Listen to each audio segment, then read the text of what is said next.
கந்தா போற்றி, கடம்பா போற்றி, கதிர்வேலா போற்றி, ஆறுபடை வீடு கொண்ட முருகா போற்றி.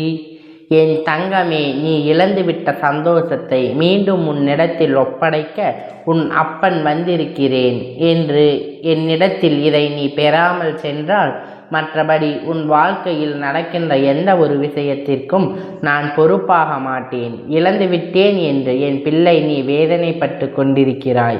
அப்படி இருக்கின்ற நேரத்தில் நான் அதை உன்னிடத்தில் கொண்டு வந்து தரும் பொழுது நீ பெறாமல் சென்றுவிடக்கூடாது அல்லவா?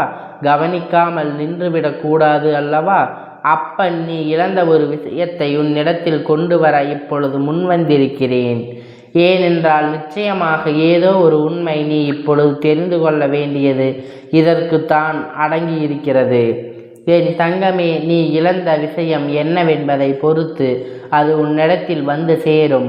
நீ இழந்த விஷயம் எதை சார்ந்தது என்பதனை பொறுத்து உன் அப்பன் உன் கையில் ஒப்படைப்பேன் என்பதை நீ மறந்து விடாதே. என் பிள்ளை, நான் என்னுடைய குழந்தையின் வாழ்க்கையில் கண்ட ஒரு விஷயம் உண்மை உனக்கு இப்பொழுது சொல்கிறேன். என் தங்கமே, என்னுடைய குழந்தை ஒன்று தீராத ஆசை கொண்டு ஒருவரை விரும்பியது. 2 பேரும் நல்ல மனநிலையோடு நல்லபடியாக ஒருவரை ஒருவர் புரிந்து கொண்டு அன்பு செலுத்த தொடங்கினார்கள்.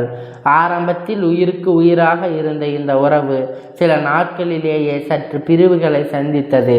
சில பிரிவுகள் வந்துவிட்ட பொழுது என்ன செய்வது என்று தெரியாமல் இந்த வாழ்க்கை நம் இவர்கள் மீது முழுமையான அன்பை வைத்தோமே, இப்படி பிரச்சனைகள் வருகிறதே, நம் இதை கடைசி வரையில் எடுத்து சென்றால் இந்த அன்பு நீடிக்குமா என்ற சந்தேகத்தையும் அது கொடுத்தது. ஆனால் ஆசைப்பட்ட விஷயத்தை விட்டுவிடக்கூடாது. இது மற்றவர்களுக்கு தெரியாவும் தொடங்கிவிட்டது. அப்படியானால் இவர்களின் முன்னிலையில் வாழ்ந்து காட்ட வேண்டும் என்று சொல்லி என் பிள்ளை இவர்கள்தான் வாழ்க்கை என்று முடிவெடுத்தது. ஆசைப்பட்ட உறவு அப்படிப்பட்ட உறவு அல்ல. அவர்களை தவறு சொல்லிவிட முடியாது. ஆரம்பத்தில் அவர்களும் உயிராகத்தான் இருந்தார்கள்.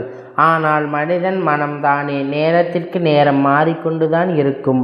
அடுத்தவர்களின் பேச்சை கேட்டு இவர்களின் மனம் மாறத் தொடங்கியது. இதைவிட சிறந்த வாழ்க்கை உனக்கு கிடைக்கும் என்று யாரோ ஒருவர் சொன்ன வார்த்தைக்காக இவர்தான் உயிராக நேசித்த உறவு என்று கூட பார்க்காமல் விட்டு சென்றார்கள். நாம் இப்படி விட்டு சென்றோமே என்று. ஆனால் இவர்கள் என்ன பாதிப்புகள் இருக்கும் என்று ஒரு சிறு துளி அளவு கூட அவர் யோசிக்கவில்லை. மனதில் எண்ணங்கள் துளி அளவு கூட தன் உயிராக நினைத்த உறவை பற்றி இல்லை. என்ன வேணுமானாலும் இருக்கட்டும், எப்படி வேணுமானாலும் இருக்கட்டும் என்று அவர்கள் நினைத்து விட்டார்கள். இவர்கள் நினைத்த இத்தனை விஷயங்களையும் ஒரு தொழில் வாழ்க்கையை முடித்து விட்டதாக நினைத்து விட்டது. என்னுடைய குழந்தை, நாம் இந்த வாழ்க்கை இனிமேல் வாழ வேண்டாம், இத்தோடு முடித்து கொள்ளலாம் என்று நினைத்திருந்தது. என் குழந்தை, அந்த நேரத்தில்தான் உன் அப்பன் அந்த குழந்தைக்கு தைரியத்தை கொடுத்து வாழ்க்கை ஏமாற்றத்தை சந்தித்ததனால் முடியக்கூடாது. உன்னை ஒருவர் ஏமாற்றி இருக்கிறார். உனக்குள் வைராக்கியத்தை இவர் கொடுத்திருக்கிறார். அப்படினால் என் பிள்ளை, இனி இந்த வாழ்க்கையில் நீ இவர் முன்னிலையில்தான் வாழ்ந்து காட்ட வேண்டும். எதற்காக வாழ்கிறோம் என்கின்ற ஒரு பிடித்தமோ இல்லாமல் வாழ்ந்து கொண்டிருந்தாயல்லவா? இப்பொழுது உனக்குள் அந்த பிடித்தம் இவர் கொடுத்திருக்கிறார். உனக்கு வாழ்க்கை இப்படித்தான் முன்னேற வேண்டும் என்று விதி இருக்கின்றது. இவர் முன்னிலையில்தான் முன்னேறி காட்ட வேண்டும் என்ற விதி இருக்கிறது. விதி இருக்கின்ற போது அதனால்தான் உன் வாழ்க்கை இப்படி ஒரு சோதனை உனக்கு நடந்திருக்கிறது. என்னை ஏமாற்றாமல் இந்த வாழ்க்கை எனக்கு கொடுத்திருக்கலாம் என்று கேட்பவர். ஆனால் நிச்சயம் இது நீடிக்காது. இப்பேற்பட்ட ஒரு உறவு உனக்கான உறவாக திருமணத்தில் போய் சேர்ந்தாலும் கடைசி வரை நீடித்து விடாது. எந்த நேரத்திலும் மனதை மாற்றிக்கொள்கிறவர்கள் இப்பொழுது மாற்றிக்கொண்டார்கள் என்று நினைத்து சந்தோஷப்படு. நாட்கள் சென்ற பிறகு இவர்களின் மனம் மாறிக்கொண்டது. ஆனால் நிச்சயமாக உன்னுடைய வாழ்க்கையில் என்ன நடந்திருக்கும் என்பதை என்னால் கற்பனை கூட செய்து பார்க்க முடியவில்லை. அதனால்தான் உன் அப்பன் எல்லாம் நன்மைக்கே என்று உன்னிடத்தில் சொல்கிறேன்.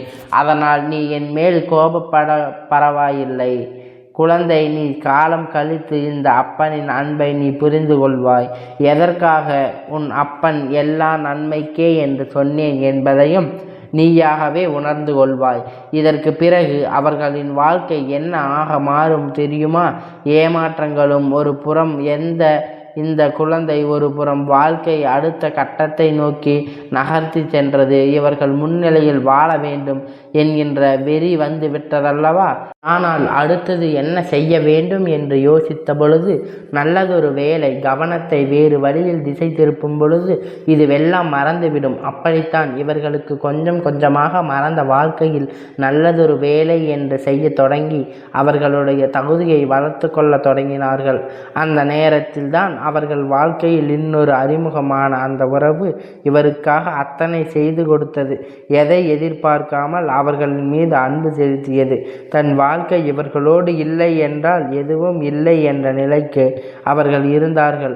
இவர்களுக்கு பயம். ஏற்கனவே ஒரு வாழ்க்கை வேதனையோடு வாழ்ந்துவிட்டு மீண்டும் இன்னொருவரிடத்தில் ஒப்படைக்க மன விருப்பமில்லை. எத்தனையோ தடைகள் இவர்கள் சொன்ன பிறகும் கூட அந்த உறவு இவர்களை விட்டு செல்லவில்லை. கடைசியில் இந்த உறவோடு தான் அவர்கள் வாழ்க்கை தொடர்ந்தது. இப்பொழுது அவர்கள் கடவுளுக்கு நன்றி சொல்லி கொண்டிருக்கிறார்கள். நல்ல வேளை அன்று அவர்கள் என்னோடு சேர்ந்திருந்தால் எனக்கு இத்தனை சந்தேகம் கிடைத்திருக்குமா? தெய்வம் எனக்கு துணை நின்றதை நான் இப்பொழுதுதான் புரிந்து கொள்கிறேன் என்று சொல்லி அவர்கள் இந்த அப்பனுக்கு நன்றி சொல்லி இன்று நல்லதொரு வாழ்க்கை வாழ்ந்து கொண்டிருக்கிறார்கள்.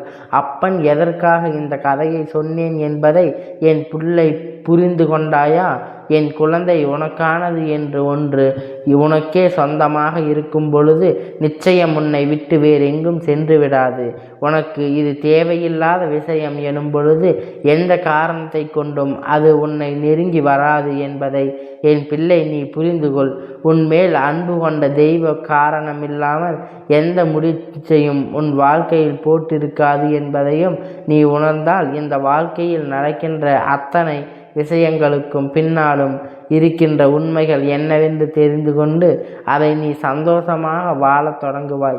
இனிமேல் எப்பொழுதுமே உனக்கு மன நிறைவு கிடைக்கும் என்று அந்த பிள்ளை மனதார என்னிடத்திலிருந்து வாழ்த்து பெற்று வாழத் தொடங்கிவிட்டது. என் குழந்தை, அப்படியானால் நீயும் இது போன்று எப்பொழுதுமே வாழ்க்கையில் வருகின்ற ஏமாற்றங்கள் உன்னை விட்டு சென்று விட்டதே என்று எண்ணி வருந்தாமல், அது உனக்காக இருந்தால் தெய்வம் நம்மிடத்தில் ஒப்படைக்கும், அல்லது உனக்கானது எதுவும் அதை உன்னிடத்தில் ஒப்படைக்கும் என்பதை நீ புரிந்து கொண்டாலே போதும்.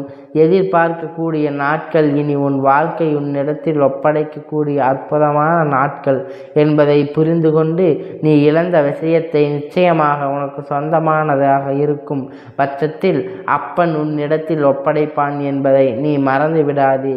நான் தருகின்ற அத்தனையும் உன் வாழ்க்கை உனக்கு மட்டும் சொந்தமானது என்பதனை புரிந்து கொண்டு என்னை சந்தோஷமாக மனநிறைவோடு இந்த வாழ்க்கையை என் பிள்ளை நல்லபடியாக வாழத் தொடங்கு. ஏனென்றால் அப்பன் உன்னோடு இருக்கிறேன் என்பதை மட்டும் நீ மறந்து விடாதே. உனக்கென்று நான் செய்கின்ற ஒவ்வொரு விஷயங்களும் இனி நிச்சயம் உன் வாழ்க்கைக்கு வழிவகுக்கும் என்பதை நீ புரிந்து கொண்டால் போதும்.